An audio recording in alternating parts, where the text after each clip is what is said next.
Joining us now to break it all down, to break the geopolitical impact down, is Atlantic Council President and CEO and CNBC contributor Fred Kemp. Fred, thank you for being here. I know you were scheduled actually to fly to Israel yesterday, and that flight got canceled. What were you hoping to accomplish in the region for this business trip, and how has the events of the weekend changed that?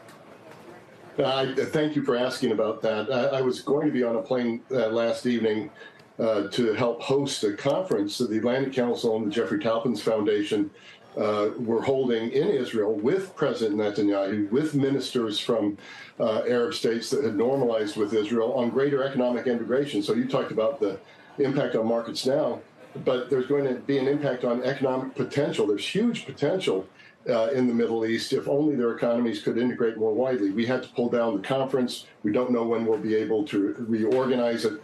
And this really sheds light on the situation in the region, which is there's this battle, this contest between modernization and moderation. You see a lot of that in Saudi Arabia, the UAE, and the Abraham Accords, and of course the forces of Hamas, radicalism and terrorism, which seem to just raise their ugly heads every so often, and no times as bad as this one.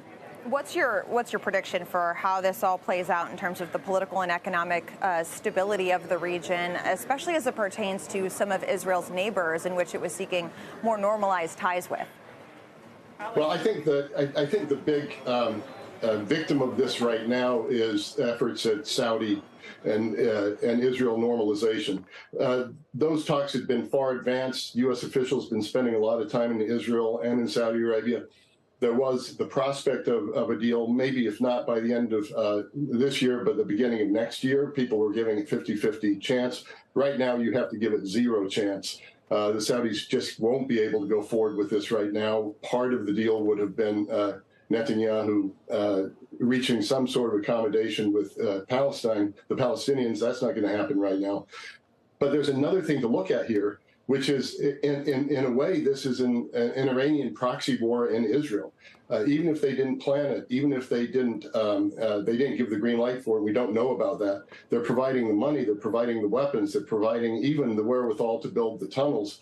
And Saudi Arabia has to look at this and say, well, if Iran can do this in Israel, and Israel's got a much more robust defense sector than we do, what happens if Iran turns on us? So over the long term, Saudi Arabia could come back to this because they'll want the defense deal with the United States that would have been part of this normalization agreement.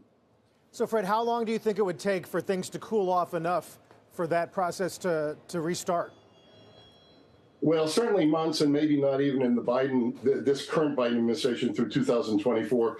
Part of it depends on how far Netanyahu goes now.